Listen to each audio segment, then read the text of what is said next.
Oli otya? Je ndio gambo yashingo olinga wena ine ekikusiiwa. Ali atya? Ani?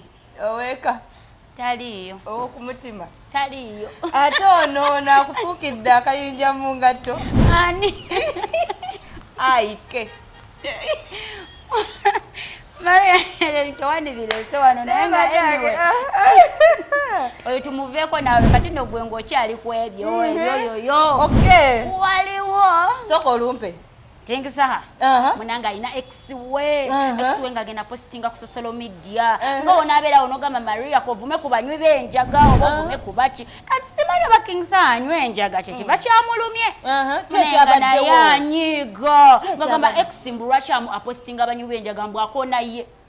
Oba buli judge nywanga tetumanyi kubanga omanyire kankubulira ekintu kimu. Omuntu bagamba olweyo olukadde lwe lumanya obusonda seba. Gwani yali abadamugamye munakuona ye. No, ati kati ngamba nti ono wabanga yali abaddeyo okwo. Okimanyi nti no ex wa bakutegeera. Abamanya akazeeko akimanyi nti tonaaba, akimanyi nti tosenya, akimanyi nti kati King saha amanya ati oba omwana ono bwe yave uwe alina ex omulala gwe yasinkana. Kati ngokyavudde ku bya King saha no kyali awo.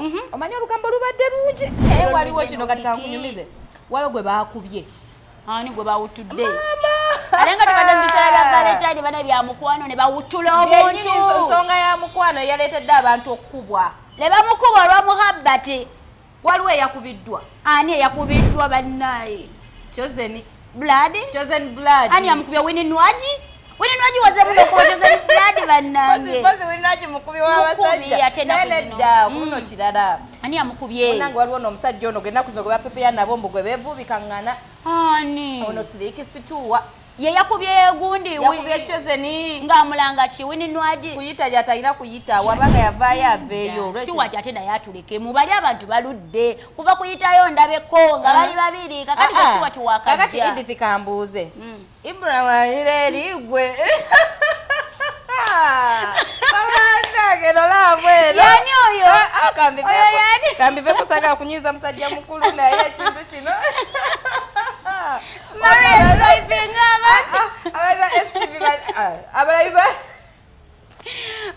LMTV mikwano mutusaasire nze Maria byayogerako sibimanyi omuvuka gwagaze simumanyi yani kati weganye muno ku kamera bako bane kale katuve bana abayiba LMTV twagalo bebaza oli ku swipe gwe natwalira mu seze njawula twabya yonna jotaba naye tusimira ddala tuzana okuba swiping nga mutuswiping nga tuba swiping okitegeera ate bwe mu comment ngamba mutuswiping bana nga abayiba LMTV bagambe lwe tuka tubajukize ekintu kyakade bakisuulirira nnyo wabula tekibatamanyi tuno once you ring a bell to missing akantu konna kuba buli katusuulayo ka notification kajjawo nti munange Chosen Blood tashalira ttama nti munange ani Edith wange yafunye omusajja takyano yafunyani Edith katuve wano muveeko namwe abayimiridde emabega y'ekamera mundeke nekyatatanakulabira by the way wano ku LMTV tukola ebintu bingi tulina companies ezenjawulo within one company omanyi waliwo company emu ng'erimu ekola bintu bingi so of course wano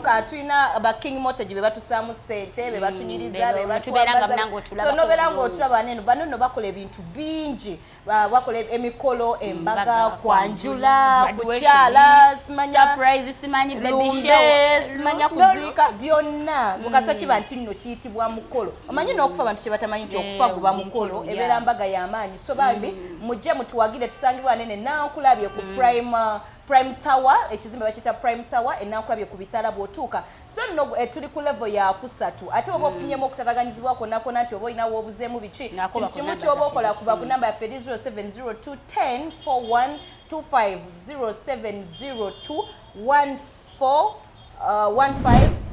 104125 so neze zitawo wansi yes mujje mutuwagire bambi ate tubakolere ekyakabi ekisinga kwatira mukologone ex jali agana nange gamba tukube ebifaananyi ku photoshoot ex abiraba agambe neka nakola ensobi kanzireyo nga tekyasoboka ng'ekyana kyonna kimema bumemi kiti wala kifaananyi kye nalaba ku muvubuka omwo ate gwe wakiraba idikizikalaba n'ogamba sagamba koti estu wange Maria nagamba gayi nali mumanyi anyway yanirira baba abyogedde bale kale tujja barisayo nyo badaye obekosebera swipe the swipe duos the swipe girls wetujja nwane nga tuli mu kivibe bala nga tuli mu kibeera bera kya sanyu lyere Maria bate bannakumayo banaye mutumanyira tulina okubagamba amanya Maria Tana Namiro okubeera nga tubatuusaako olugamba amawulire agakutteyo anzenzeko omukyala oba omuwala mu myaka gyaffe asobola okwogera erinnya lye ery'ekika and so proudly nalyogera nga yenna alifiiringa wonsanga eri tumanyagana tuli kulumbe ndikugamba naye nga wano mukwano ku swipe my beautiful name is Mumbeja Edith Ithi omubwatibwa namunigina yeka mukyala eyo tuveeyo genda oyo mugamba aveewo agende naye nga anyway tweyongereyo mukwano Maria soko tuwa mawulire gabadde mangi nnyo ebintu bibaddewo Valentine mukwano kati kandukuwa wenyini ku Valentine twabadde tuli mu Valentine ya week eno Sunday wedde bebakyayenga temuli mukwano gyali bebadisappointi nze nga twabalinkati amawulire gennina gasanyu wamaga omulabi wa swipe kati kandukuwe nga munnange Rema Namakula nyini dimpo mukyalo omulungi oyo ate nno nawulidde butakyali ambasada wa Jessa munnange gundi yakitutte Shiba nabano Shiba naye afuuse ekizibu abaana ne bagamba Shiba tebamuwadde kasimi n'okusimanyi bintu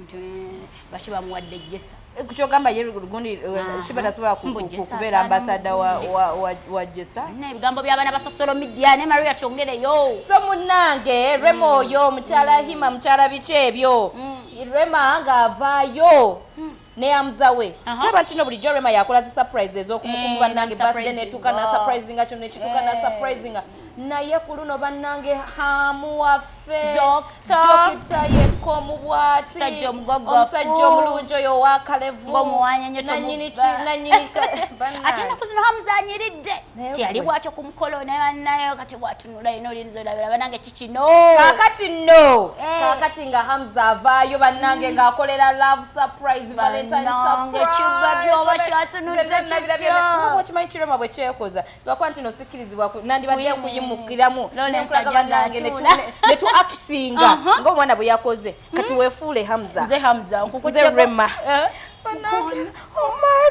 Hamza no ngati yenna nyade smiling ata smiling agane kati nno mwana bamuletedde live band nga ye playing awalienge okuba obumusic bannange oh my good lord nze omwami wange munnange oba okalaba kano akantu simanyi naye nange wandibadde obaako kyonkolera kubanga bannange ebintu bino nkoyo okubyegomba obwegomba wange abaddeyo ne mugamba bannange amazing eyoko bannange Maria omanya Dr. Social Media we bagambye musimanyi keki yeetaano musimanyi Rema yabadde abifojinga ne banammwe mwagala ki nekolaba mwana gye bamukoze mba naye enanga gamba takikiza Hamza omanyi Rema bwe yeekoza banaye omanya kusuula mukwano nga toyagadde Rema akusuula mukwano ate Rema ayinza okuddisa omusajja w'omuntu nga toyagala bannange ne baserebu bannange mukyekola ennaku zino ne bane mwebala kusurprise kubanga kati kankubuulire okimanyi n'ogwa ku musajja Hamza n'obeera ne opportunity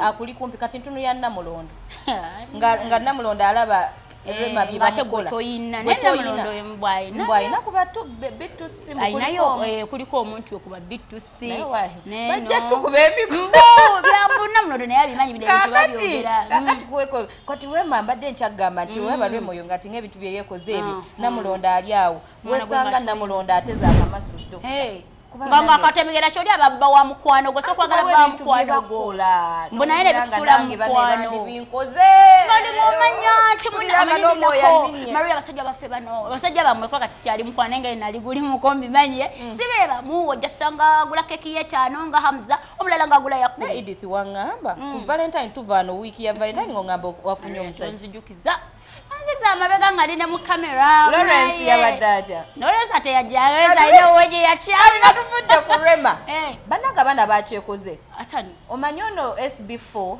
ono munnalugambo munnaffe oyo SB4 banaye kye yakoze ya surprise nzani mwana watu omwana watuwe naye ono manje yamusanze abantu balina love yamusanzewa mu nnimiro ngageza kulima omwana anati gundi oyo alima nteira mulimi omwana yamusanze ali eyo akyaliko n'akalimiro bannaye kwegamba ng'embeera gy'ali muto you cannot imagine but the way this guy did it oh my god it was so loving teyamutemye ng'omulavye they kissed themselves and kati gwe n'owulira otya n'ogamba maze where is my boo Charlie ffe gye twabeeredde nga tuli ewaka tuli mu kiwubaalo kumbe eri abalala bali mu mukwano tonzijukiza wabadde weka Maria Maria no nali njogera nga nawe olaga kiri set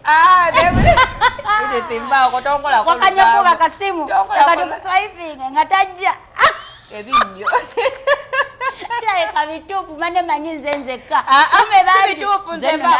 nabadde mirembe gyange sebo nabadde malaavu katugwebuuza katongole omutongole wali naye agwe mubuuze gojja mubuuzako mubuuza amaddana yabadde wakuva nga nalina okiremeddeko kati tudde ku SB4 nze nesonyiwa SB4 munnange nga surprisinga anawe bannange babale nnyo SB4 thank you for showing love to your wife bannange that was so beautiful you know it's always good to give back it's bad to always be on the receiving side katinga Rema ne Hamza bulijjo tulabanga Rema yawayo but this time it was Hamza to give back it was really so beautiful you guys just keep your love shining we wish you all the best and in the same way gundi ono honey ono yawangudde obwa MP yawangula obwa MP erugundi ene Masaka ekyotera ono Geoffrey Rutaya Geoffrey Rutaya bawa mama waffe Irene oyo ya surprise ekijuju banange kugamba Valentine okimanyi bakulu ne bo ba surprise nga tukaffe tuli kuba mwana ffe temutu surprising oba byokola byo toyina tubikola bane bikimu tukikola tuzigolola saagala zikoza twoza bina tubikoze nabale mu surprising eyoko tukoye nzo wange ya surprise ngoba wate ya surprise Mario choose statement ebyo bizibu byo nzagala nzange ya surprise so with you tugenda kwegumya mukwano mbadde njogera baswipe abalaba nze omwami wange ya so mune bale jagaba Geoffrey Rutaya munenga surprising chimami Irene bane chonna nga kiryawo bwe kyekoza bwe kyekole byabalungi bwe banange oh my god it was really so loving ne Valentine eno banange tubasabira busabiza ate banange Rema tukasubira nti ka surprise kano kanajirako ebyo naye munenga tumubikumya bibikumye nga biganye omwana ino mu budgeting la tomalagaza alabuzazi oyino bi budgeting la so banange so byebyo ndoze fananyi mubirabye twalugamwa mubiraba naye so that how it was naye banaye katusubire tubagaliza birungi byera ate ne Valentine ejja ate mu kisukulumyeko mulinyene kunyonyi mukole biti so as the same thing goes to us kale mwabakola ki eyo katuveeyo vitwangalayo kuno Maria nga tukyali okubya Valentine tukyali omanyani kuno mwezi gwonna gwa Valentine gwa mikwano munnange kuna kula Valentine lwennyini waliwo abakola ebivulu